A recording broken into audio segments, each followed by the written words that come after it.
Assalamualaikum, jumpa lagi di Kamar Puisi Rudi Rendra. Kali ini saya ingin mengapresiasi sehimpun puisi Kasih Tertinggal di Bulang Linggi karya Pak Bambang Karyawan YS. Buku ini sebenarnya tahun 2000 berapa ya? 2022 kalau tidak salah. Sudah beliau hadiahkan untuk saya di sebuah perjalanan pada Festival Sastra Internasional Gunung Bintan yang ke 2022 ya. Cuman baru kali ini saya ingin sekali membahasnya sebagai bentuk rasa terima kasih saya karena sudah dihadiahi buku yang bagus ini. Buku ini dikomentari oleh Datuk Rida Kaliamsi Sri Lela Budaya. Nah, puisi ini garis merahnya adalah sejarah kemaharajaan Melayu ya. Nah, ini covernya. Jadi Bulang Linggi kalau tidak salah itu adalah kapal ya, kapal sejarah Melayu. Nanti kita bahas. Nah, ini isinya. Kira-kira bagaimana isi dari buku ini, puisi ini? Saya akan apresiasi satu puisi yang berjudul Kasih Tertinggal di Bulang Linggi. Yuk, langsung saja ke pembahasannya. Oke, kita lanjut ya. Bagi teman-teman yang belum mengetahui latar sejarah Bulang Linggi ini, kiranya dapat membuka website jantungmelayu.co yang memuat tulisan dengan judul Memulai dari Bulang Linggi, Purna di Pelana Kuda, ditulis oleh Fatih Mufti. Nah, di situ teman-teman bisa baca ya latar belakang dari sejarah puisi ini. Nah, puisi yang ditulis Pak Bambang Karyawan YS ini berjudul Kasih Tertinggal di Bulang Linggi ini tidak hanya membawa suasana yang kuat secara emosional, tetapi juga mengangkat unsur sejarah dan lokalitas tempat atau lokalitas benda kapal yang bernama kapal Bulang Linggi. Nah, kapal ini dengan sejarahnya sebagai bagian dari jalur perdagangan laut tentu memberikan konteks historis yang sangat kaya, sementara tokoh dan peristiwa di dalam puisi ini juga meresap dalam kenangan yang diabadikan melalui kata-kata.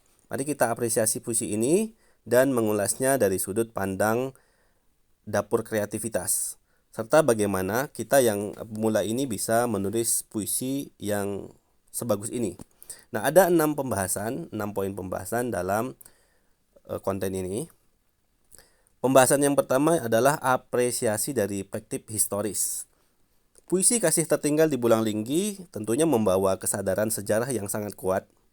Bulang Linggi ini bukan hanya sekedar kenangan historis berupa kapal ya, tapi juga merupakan ruang penuh memori yang berhubungan dengan laut, perahu, dan orang-orang yang datang dan pergi.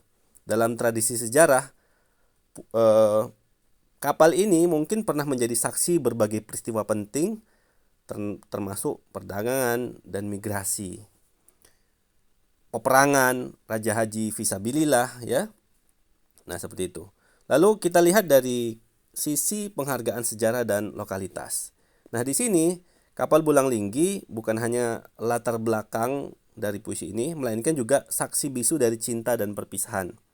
Pemilihan kapal Bulang Linggi sebagai objek untuk memberikan nuansa nostalgia dan melibatkan pembaca tentunya dalam pengalaman membaca sejarah.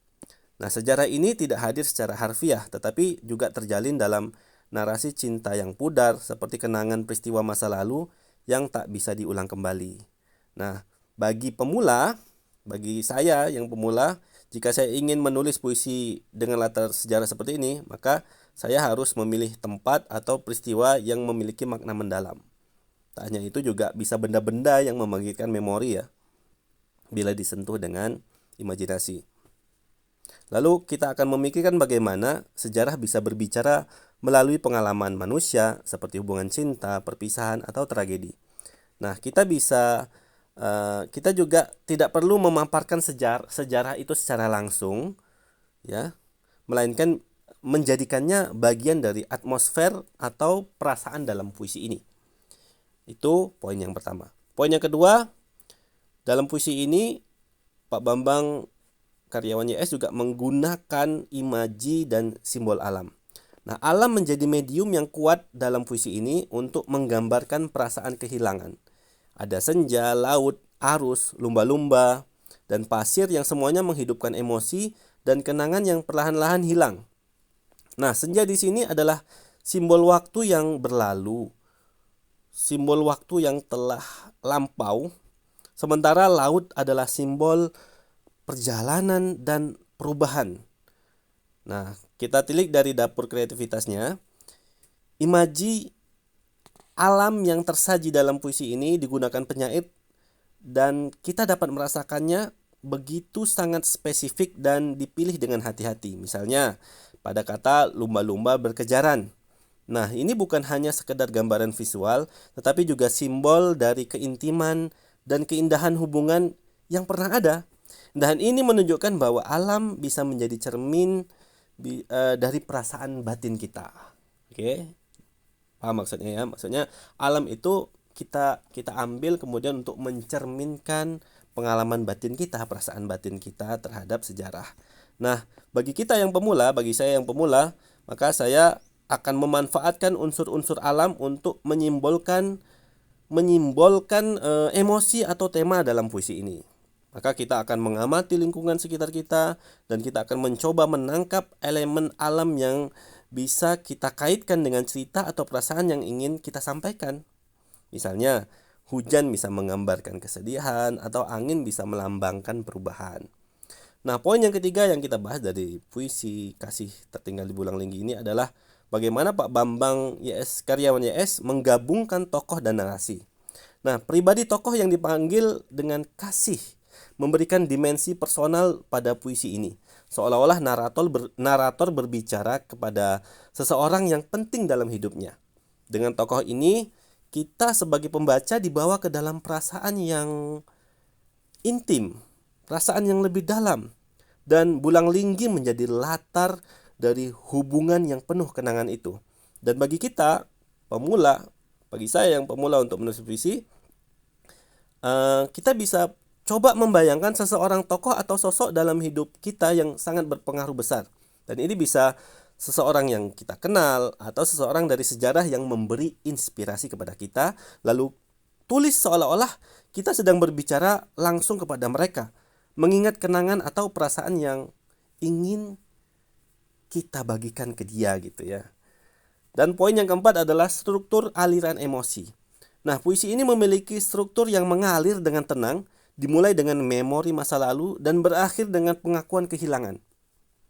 Setiap bagian puisi membawa kita lebih dalam ke perasaan pencerita, ke perasaan narator, dari nostalgia dan keintiman hingga rasa kehilangan yang begitu mendalam. Jika kita telisik dari dapur kreativitasnya, maka puisi ini tidak menggunakan struktur yang rumit. Tetapi kekuatannya terletak pada pengalihan emosi yang halus dan alami. Setiap bait membangun perasaan yang semakin intens hingga puncaknya pada bait terakhir yang menyatakan kita pun akhirnya narator kehilangan tidak hanya kenangan tetapi juga kehilangan laut dan kata. Nah, ini kalau dalam film mungkin plot twist ya. Nah, ini plot twistnya ada pada kata laut dan kata. Nah, bagi kita yang pemula, maka kita harus fokus pada bagaimana kita bisa mengalirkan emosi ke dalam puisi. Maka kita coba membangun perasaan sedikit demi sedikit. Jadi jangan langsung mencapai klimaks. Biarkan puisi memiliki tempo yang membuat pembaca merasakan intensitas emosi, ya. Apa? Intensitas emosi yang semakin bait ke bawah semakin terus tumbuh gitu. Nah, itu ya. Dan poin yang kelima, kita lihat dari sisi kekuatan metafora dan gaya bahasa. Nah, metafora dalam puisi ini tentu sangat kuat ya, terutama pada bagian akhir. yaitu pada kalimat aku telah kehilangan laut dan kata. Laut menjadi metafora untuk perasaan atau pengalaman yang luas dan mendalam, sementara kata-kata adalah simbol dari kemampuan untuk mengekspresikan emosi kita. Dan bagi saya yang pemula, bagi kita yang pemula ya, bagi yang udah pro ya nggak di sini tempatnya. Maka kita bisa belajar menggunakan metafora untuk memperkaya makna puisi yang kita tulis tentunya ya. Jangan menggunakan metafora yang sudah lusuh, sudah selalu dipakai. Boleh kita menggunakan yang selalu dipakai tapi kita gosok ulang agar lebih mengkilap dan enak dipandang, enak dibaca. Kemudian jangan takut untuk bereksperimen dengan perbandingan yang mungkin tidak biasa gitu ya, tetapi bisa menciptakan efek yang mendalam. Misalnya, kita bisa membandingkan cinta dengan jalan yang berliku atau perpisahan dengan laut yang tenang namun dalam. Dan terakhir, poinnya ke-6 adalah membaca dan menulis dari perspektif sejarah. Nah, puisi ini mengingatkan kita bahwa menulis puisi tidak harus selalu tentang masa kini, yang menye-menye, ya, tetapi juga ternyata sejarah, tempat, benda-benda sejarah, dan peristiwa masa lalu bisa menjadi bahan yang sangat kuat untuk menciptakan puisi yang kaya akan makna. Nah, dalam hal ini, Bulang Linggi tidak hanya menjadi tempat kenangan yang personal, tetapi juga tempat bersejarah yang menyimpan cerita-cerita besar dari masa lampau. Nah, untuk saya yang pemula, dari membaca Kasih Teringat di Bulang Linggi ini, saya akan termotivasi tentunya untuk membaca sejarah lokal atau global yang menarik bagi saya. Dan saya akan mencoba untuk mengangkat peristiwa atau tempat itu di dalam puisi, benda-benda sejarah itu di dalam puisi, dengan mengkaitkannya dengan pengalaman saya sebagai manusia, seperti cinta, perpisahan, perubahan, dan banyak hal yang berkaitan dengan perasaan manusia gitu ya.